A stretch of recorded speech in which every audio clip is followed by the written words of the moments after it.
भैया नमस्कार। हम बीपी चौरसिया यूट्यूब चैनल से, अगर तू हमारे चैनल में बढ़ल तो हमारे चैनल के सब्सक्राइब कर लो और वीडियो को शेयर कर लो। और हम कभी भी अपना यूट्यूब चैनल पर अश्लील वीडियो ना ले आनी, हमेशा पारिवारिक वीडियो ले आनी जौन की तू लोग पूरा फैमिली के संग बैठ के से देख सकता रहो और हमारा वीडियो में कुछ भी अश्लील ना होला। नसवा में पियावा मोरा आइए वो डांस वीडियो देखा लो। वीडियो अच्छा लगी तो हमारा चैनल का करिए सब्सक्राइब और वीडियो को करिए शेयर।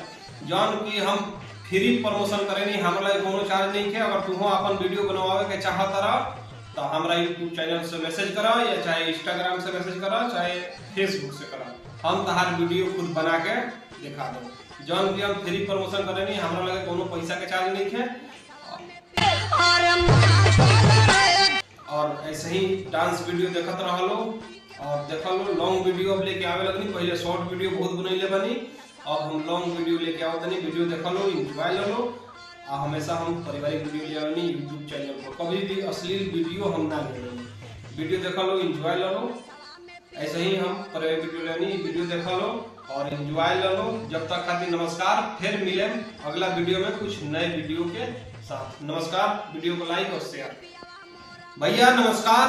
हम बीपी चौरसिया यूट्यूब चैनल से, अगर तू हमारे चैनल में बढ़ल तो हमारे चैनल के सब्सक्राइब कर लो और वीडियो को शेयर कर लो। और हम कभी भी अपना यूट्यूब चैनल पर अश्लील वीडियो ना ले आनी, हमेशा पारिवारिक वीडियो ले आनी जौन की तू लोग पूरा फैमिली के संग बैठ के से देख सकता रहो और हमारा वीडियो में कुछ भी अश्लील ना होला। आइए वो डांस वीडियो देखा लो। वीडियो अच्छा लगी तो हमारा चैनल का करिए सब्सक्राइब और वीडियो को करिए शेयर। जौन की हम फ्री प्रमोशन करेनी, हमारा कोनो चार्ज नहीं है। अगर तुम अपन वीडियो बनवावे के चाहता रहा तो हमारा यूट्यूब चैनल से मैसेज करा, या चाहे इंस्टाग्राम से मैसेज करा, चाहे फेसबुक से करा। हम तहार वीडियो खुद बना के दिखा दो। जौन की हम फ्री प्रमोशन करेनी, हमारा लगे कोनो पैसा के चार्ज नहीं है।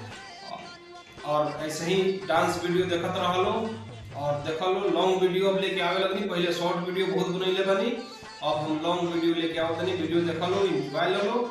हमेशा हम पारिवारिक वीडियो ले आवे यूट्यूब चैनल पर, कभी भी अश्लील वीडियो हम ना ले।